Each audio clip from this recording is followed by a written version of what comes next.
Coach, we'll just start off with your general thoughts about this upcoming season. Hey, thanks a lot, Kyle. We're really excited. I'm sure that's been every coach's opening line. Less than, I guess, right at 2 weeks now from the season opener. I really like our team. I think it's going to be a great year for our league. I feel like every year I've sat up here at the media day, I've talked about how dependent our league is on newcomers and transfers and so forth. I don't ever remember a year like this where you have 13 all-conference players back, 5 teams with 2 returning all-conference players. So I think the OVC is well positioned to have a great year.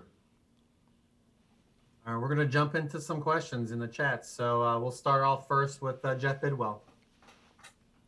Matt, we've talked privately and publicly about sort of the Wild West that scheduling was going to be for you guys once the season got condensed. And, it feels like this time of the year schedules are as much about for fans as anything with look at all these big names we have and what you guys finally ended up with for a non-conference schedule. Is it fair to assume the clock just kind of ran out and you guys maybe got backed into a corner a little bit and just had to get 3 home games and that's what we got? Well, the schedule didn't finish where we had initially anticipated. That's for certain.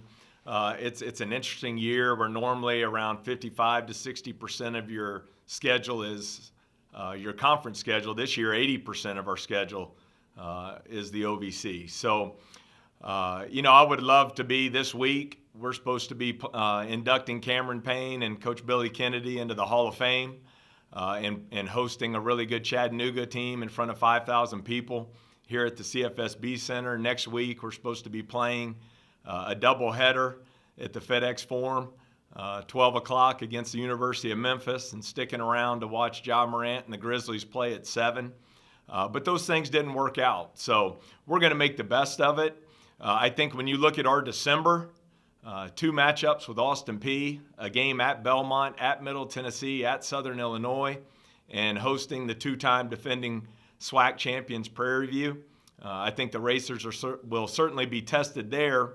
And then next up, I would look at from December 21st to January 20th, over a month, we play 1 home game. 6 of our 7 OVC games there are on the road. So I think that'll be very challenging for our team. So, didn't necessarily finish non-conference-wise where we would want to be, but I do think we were also able to prepare a very good 21-22 schedule at the same time. So just overall, we're just excited to be playing college basketball and really looking forward to getting the season started. Thank you. Thank you. Sorry, next up is Harry Schroeder. Hey, good morning, Matt. You guys are so good at home, and if you're minus fans completely or only a tiny amount, it seems to me home road records are going to be very weird and different this year. Do you agree? It will be interesting, Harry. I think we have the 7th longest home winning streak in the country right now. I think 21 or 22 games. We've really benefited, not only since I've been here, but for many years here at Murray State from the loyal, committed, and passionate fan base. So unfortunately, we won't be able to fill the arena this year. I think it depends on what state you're in as to the percentage of capacity that there will be. But I think in Illinois, which obviously we have a couple teams in our league, I heard it was no fans. So while we fell at about 13%, not where we want to be, it's definitely better than 0. So we're excited and really looking forward to getting to play in front of our home fans. I think it does remain to be seen, what kind of impact the atmospheres or lack thereof have on the quality of play. But I would say, watching that NBA bubble with no fans, that was some high-level basketball. So I think the players in our league will be more than up to the challenge. You have a significant number of newcomers, and it seems like every year you have 1 or 2 guys that I think they're supposed to be okay, and they end up being very good. Can you talk a little bit about some of your newcomers? It's an interesting year for newcomers. I think they face some challenges they normally wouldn't have in a regular year, having missed their entire summer workouts, I think will slow with their transition. But we were fortunate to sign 4 really good high school players last November. Jackson Civils, a 6'6" guard from Paducah who can really shoot it.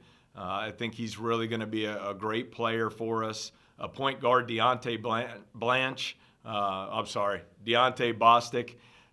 He is from Eastlake High School in Florida. 6'2", 190 pounds, really strong and physical point guard. Then our other combo wing is Jaquez Kirby, 6'6", really athletic, from South Georgia.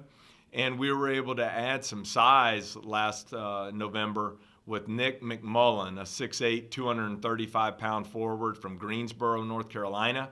Has a college-ready body, very physical, will fit in well with our front court. And then in the spring, we were able to sign a point guard, Justice Hill, from Salt Lake Community College. He was a high school qualifier who originally went to the University of Arkansas, transferred out to Salt Lake, was first-team junior college All-American. Really expect him with that experience to be able to step in and play a major role on our team, and I think will add a great deal of speed and quickness and athleticism to our backcourt. If I could throw one more in there, you guys, KJ had such a great year off the bench, and it seemed like it just worked for your team, and yet he was, such a dynamic player. Will he start, or do you think he'll continue to be that guy off the bench? Well, I would like for him to start. I think, that'll be up to him and how he prepares. He's had a great offseason, but how he finishes up the next 2 weeks. I feel pretty confident that Tevin Brown will be a starter. I feel very confident that Damon Robinson will be a starter. I think he's had a terrific offseason, and I would like to see KJ in that starting role. But I really don't think it matters. I mean, he played starter minutes last year, and I expect him to have a major impact on our team. Thanks, Matt. Stay safe. All right. Thank you, Harry. Steve Springer, you're up next. Good morning, Coach. Through what you've seen from the guys since you've been able to get back together and practice and all that, who is one under-the-radar player that maybe nobody's talked about yet that we need to keep an eye on? Maybe not necessarily one of the freshmen, but anybody else? Yeah, Steve, I always hate singling guys out. It's so hard, especially in the limited viewings we've had so far. But I don't know that it's a surprise, but I think we've often talked about in my time here the jump that players make from their first year in the program to the second year, going back to Wayne Langston, Jonathan Stark, obviously Ja Morant. Last year, I thought you saw Tevin Brown and KJ Williams make huge jumps from their freshman to sophomore year. And I anticipate Damon Robinson being able to do that this season. 6'8.5", 255 pounds. His wingspan is 7'5". He blocked 6 shots last year in the championship game of the OVC tournament. I think he's a guy who can really protect the basket for us defensively. But then offensively, I think he's a guy who's positioned himself well to take a jump there as someone who can score the ball on the low post for us this season. We move next to Ed Marlowe. Coach, good morning. I was actually curious. You've always talked about how it's your players that determine who's going to be on the court and in specific moments. I asked Tevin a few minutes ago who he thought was positioned to maybe have a bigger role and an impact on this team. And he mentioned Chico Carter and Devin Gilmore. Can you explain maybe why he feels that way and what you've seen out of them in the last few weeks? I think Chico, going back to the theory of making that jump first year to second year, I thought with the circumstances he dealt with last year, I thought he had a terrific freshman year. I mean, on 2 different occasions, he had to miss a month of the season due to injury or illness. So it was a very choppy year for him, and I think that was very challenging, but I thought he handled it really well. This offseason, he's gotten stronger. He's shooting the ball really well. I think he gives us another guy who can create, not only for others, but can create his own shot off the dribble. And I think he's really matured from a leadership standpoint. I think he's really improved in that area as well. Devin Gilmore, I think this is his opportunity. The last 2 years, he went from a sophomore, he went from the sixth front court player on our team to our sixth man by the end of the season. Helped us win some big games. And then last year, had some great stretches. And I think this year, my challenge to him has been not just to be that energy guy off the bench who gives the team a lift. I think he's a guy who can be a consistent producer, both scoring the ball, where I think he was the most efficient player in all of college basketball last year, if I'm not mistaken, and then defensively with his ability to rebound and affect plays around the goal. I would love to see him have a monster senior year. If I can follow that up really quick about Chico, I know guys like Chico, Daquan, everybody had to go out and get wherever they could, practice and experience this offseason. You talked about your player development program just wasn't the same this summer with the pandemic. Chico and Daquan reportedly were down in Memphis, hanging out with a quality point guard in John Morant. Where do you think they picked up experience while hanging out in Memphis with John? What do you think they picked up while spending time with him? Well, they had a short training camp there in Memphis with John. I think just seeing how hard he works, seeing the investment he makes, not only in playing 5-on-5, but the individual player improvement, film study, and then just any time you can spend a week around the NBA Rookie of the Year and pick his brain and just learn from some of the experiences that he had in his rookie season playing against the best players in the world. I think that's very helpful. I think Ja's investment in our program has been huge for us, not just the things he does to give back, whether that's through donations or financially, but he's invested in our players. And that's one of the neat things I've really enjoyed about my time at Murray State is the players over the years, not just the last 5 years, but the last 30, 40, 50 years. It truly is a family atmosphere, and the players, the former players, really take a lot of pride in seeing the current players have great success while they're here. You have a question, just let me know down in the chat. We still got some time with Coach. Next up, we have Neil Bradley. Coach, this OVC schedule begins very difficult for you. You play at home against Austin Peay, on the road against Austin Peay, and against Belmont. I mean, after 3 games, you could be in line to maybe be on track for an OVC championship or be looking at a 3rd seed scratching for that. It's quite a way to start out the season. Just give me your comments on those first 3 OVC games. Always great to hear from the Hall of Famer Neil Bradley. Yeah, I think it depends on how you want to look at it, Neil. You could look at it as you're playing the preseason favorite to win the league in Austin Peay, and you're at Belmont, where I think they've lost 3 or 4 home games in the last 10 years. And you could say, hey, if you win all those, you're in really good shape. Or you could say you're celebrating New Year's Eve 0-3. So, I think it just depends how you look at it. Eventually, you're going to play the 20 games. I feel confident in that. It'll be a great challenge starting off with back-to-back games against Austin Peay. Have great respect for the job Matt Figger has done with their team.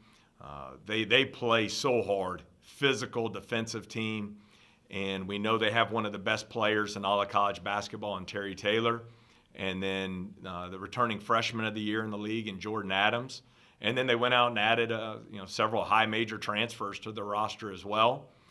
Then you look at Belmont on the road right after Christmas, short turnaround. Coach Alexander, fantastic job in his first year there. Grayson Murphy, who to me is one of the most underappreciated players in college basketball. He does a little bit of everything. I think he's one of the most valuable players across our country to his team. The big fella in the middle has been such a dominant force in our league the last 2 years. I'm sure that'll be the same this year. So, long answer to a short question there, Neil, but those will be 3 great games against 2 really good teams. And when you look at the high quality of games, that we've played with both Belmont and Austin Peay over the last several years. Something we're certainly looking forward to. We got about 3 or 4 minutes. If anybody else has a follow-up question, just let me know down in the chat. Hey, you were talking about the talent in the league. You had at least three guys go test the NBA waters this off season and decide to come back. You know, good news, bad news, right? The league has such a high level of high-level players. I mean, like a wide breadth of high-level players. It's very unique. It is. I think I touched on it there in the beginning, Harry. I don't remember a year to have 13 all-conference players returning, to have 5 teams with 2 all-conference players returning. And I think our league will really benefit from that experience, especially when you consider the teams missing all summer from a workout standpoint. To have so much experience returning, I think will raise the level of play in our league. But there's just some great talent in our league. We touched on Terry Taylor and Jordan Adams, Grayson Murphy and Muzinski at Belmont. You have 2 all-league guys from EKU that are back to go along with a great recruiting class. Eastern Illinois, 2 experienced all-league guards. And then, you know, I'm biased, but I love our 2 all-league guys in Tevin Brown and KJ.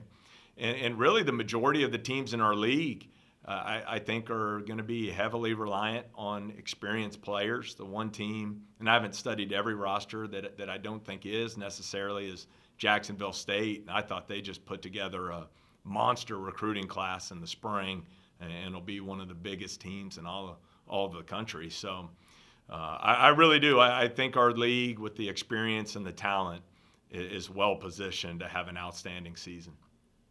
Thanks, Matt. Thank you, Harry. Ed does have a follow-up. Coach, I asked Rochelle this question, and I know, you know, we just talked to you a couple weeks ago, but as you get closer to opening night and what this season will be from an unprecedented standpoint, how do you and your staff plan to navigate an extra year of eligibility? Have those conversations happened, or do you explore minutes that are earned in practice for different guys in different situations? And knock on wood, do you use perhaps younger talent, more inexperienced talent, if you get squished together in a jam pack of games, should COVID become an issue? Well, it's a great question, Ed, and one I don't pretend to have the answer to. We have not, just being up front, we have not had any discussions with our players as to how the extra year will affect not only this season, but all of their futures. I think that's something we'll get to after the season. Does it eliminate? One thing I really like to do is to use those redshirt years. I think you've seen Tevin Brown really benefit from the redshirt year. Jonathan Stark really benefited from his sit-out year. DeQuan Smith last year. I guess by the letter of the rule, there really isn't any reason technically to redshirt a player this season. So I've never been one who's real high on playing 13 or 14 guys, though. I just don't think you can ever get into a rhythm or build a cohesive and really good team with a lot of chemistry. So I still think we'll approach it the same way. Now, if we do face challenges along the way related to the virus, as you mentioned, we'll deal with those as they come.